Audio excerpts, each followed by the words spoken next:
Previously, Ye Tian fought a monster in the desert wilderness. The monster was called Armored Ox and it has a low-tier defense talent. Upon initial encounter with this talent, Ye Tian admired the talent and vowed to make it his own. He returned to battle right after he was sent flying by the ox and dashed back to the monster for round 2. Using his speed talent, he traversed the ox's gigantic body and targeted its eyes, as every living beings with great defense will have their eyes as one of their weaknesses. But Ye Tian couldn't be more wrong, as the ox defensive shield also covered its eyes. This made Ye Tian very frustrated as he slashed at the shield, cursing its durability even though it was just a low tier 1. But as Ye Tian kept attacking the shield, his 2 short swords began showing signs of chipping, and not long, it shattered to pieces. Ye Tian was stunned at this scene. A low-tier talent managed to shatter his primordial sword. This momentarily stunned Ye Tian, and that short moment was exploited by the ox as it sent a hook towards him. He wasn't able to avoid or dodge the punch and took the whole brunt of it, which sent him flying, again for the second time, crashing in a nearby boulder. Ye Tian took a small amount of damage from that punch, but it did not faze him and stood up from the rubble. He really wanted that defense talent more and more now, but unfortunately, his talent Copycat was still in cooldown as he used it to copy Li Kun's shadow talent. But it does not change the fact that he has to defeat the ox in front of him. He only has to look for the real weakness of the shield. Throwing away the broken short sword, he only has one more primordial weapon in hand. And since speed and sword talent alone won't be enough, he activated his shadow talent and dashed towards the ox's direction for a round 3. In a blink of an eye, Ye Tian circled the boss while brandishing his short sword, looking for the shield's weakness.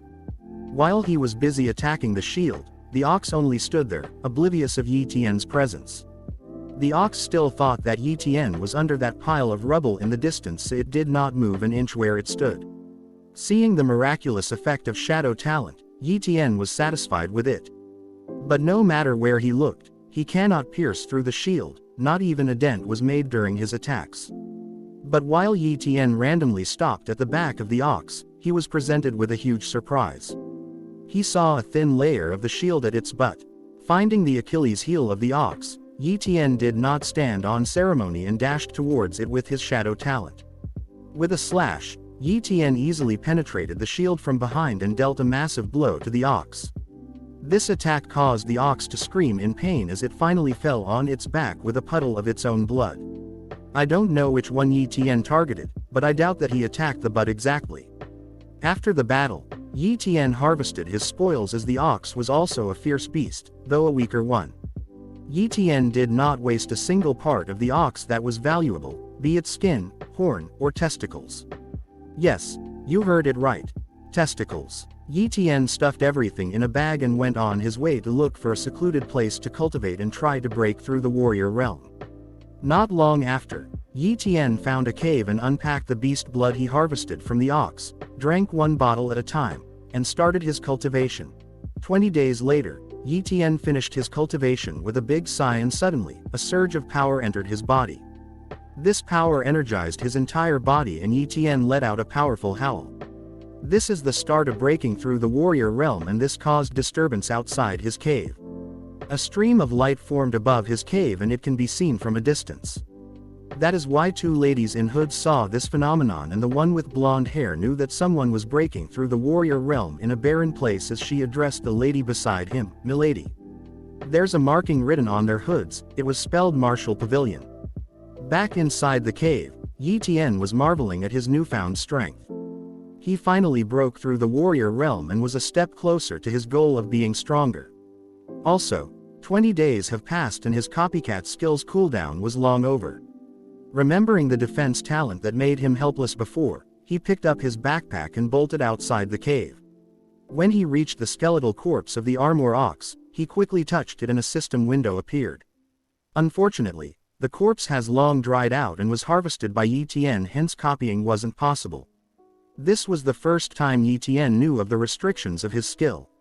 Even if he knew about it, the best thing he would have done was avoid fighting with the Armored Ox and wait for the cooldown to finish. But that would hamper his plans of breaking through the warrior realm as soon as possible, hence, Ye Tian could only sigh in disappointment. While Ye Tian was lamenting his skill's limitation, the two ladies from before watched his every move. The blonde girl suspected that Ye Tian was the one who killed that monster, but the other lady pointed out that Ye Tian just broke through the warrior realm and the monster was long dead, hence he couldn't be the one who killed it.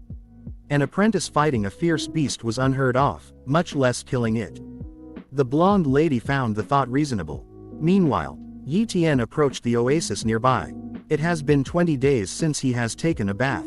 His hair has grown longer too. He was planning on taking his bath in the oasis, so he stripped himself naked, oblivious of the eyes that were watching him. The owner of those eyes, however, were flustered and immediately left the area. After taking his bath, Ye Tian went back to the seafront base and headed to the Martial Marketplace to look for buyers for his spoils. He stopped at a shop called Martial Pavilion and decided to check this one out first. However, before he could even enter the building, he passed through two ladies. The blonde lady immediately recognized Ye Tian from before. Ye Tian, however, was shocked to see a familiar face. He quickly turned around for confirmation and he saw a lady that looked like Ye Yu, his little sister. This momentarily stunned Ye Tian, as this lady really does look like Ye Yu. But he quickly snapped out of it when he remembered that this place was a warrior marketplace. There's no reason for Ye Yu to be here. Nevertheless, Ye Tian activated his skill to inspect the lady.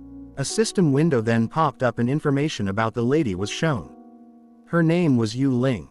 She has high-tier cultivation talent, mid-tier sword talent, and a low-tier speed talent. She has the same talent as Ye Tian except that they have different tiers, and Ye Tian has his additional shadow talent from Li Kun. On the other hand, the blonde lady was not happy about calling Yu Ling his little sister. She even went as far as calling Ye Tian a scrounger. For context, a scrounger was someone who scavenges someone else's trash to get by.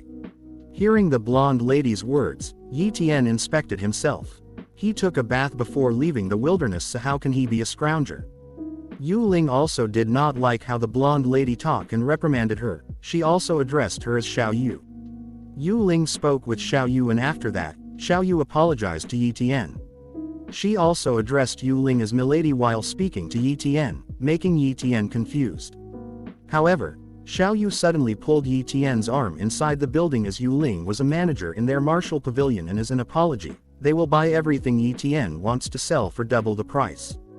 Ye Tian entered the building and sat in one of their chairs while he was being offered tea by one of the employees. The one at the reception was calculating Ye Tian's spoils, and the total was 20,000 yuan. As they were paying double, the final amount was 40,000 yuan.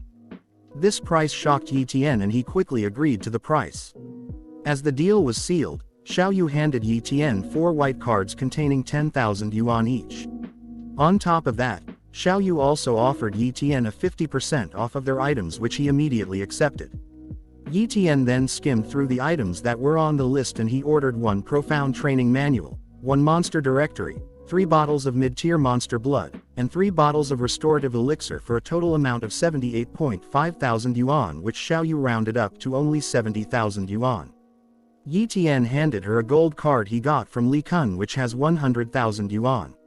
Ye Tian received his change and turned around to leave. But deep inside he knew full well that the Martial Pavilion wouldn't give such hospitality without any hidden agenda. There are no free meals in this world, everything comes with a cost. Ye Tian continued to walk towards the exit, but before he could even yank the door open, Xiao Yu called out to him. Ye Tian expected this, but he still acted oblivious and asked what was the matter.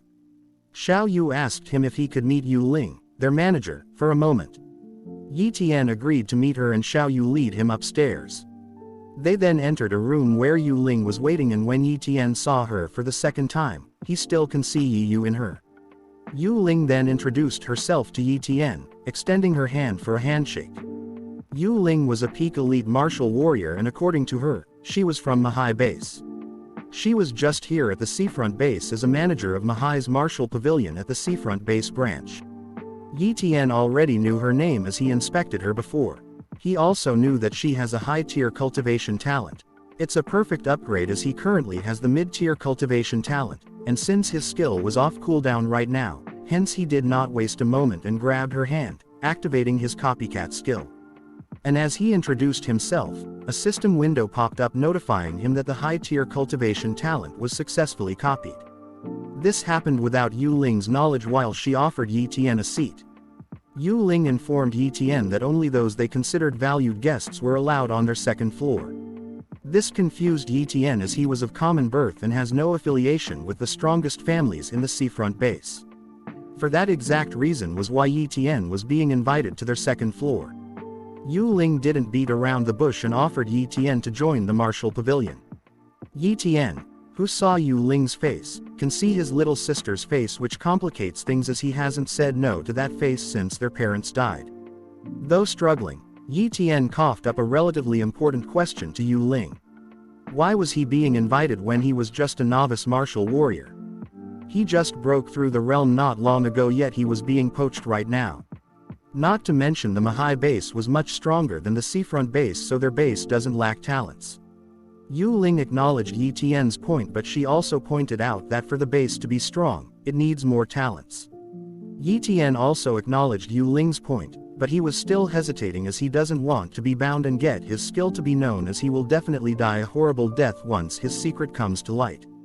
Seeing Ye Tian's hesitation even though it was a great opportunity for him, Yu Ling asked him what was wrong. Ye Tian said that there was unrest among the strongest families in the seafront base right now due to the incident with the Iron Fang base. Joining another base might cause them to target Ye Tian as one of the traitors and cause trouble for him and his little sister. Also, he emphasized that he will never work under someone like those families in the seafront base. Yu Ling understood Ye Tian's distrust and suggested that for him to understand that they were not like those families, he should observe them for a while. She can always wait for his decision afterward when he finally decided. It was never too late to join the martial pavilion. In the end, Ye Tian accepted to observe them for a while and left the marketplace.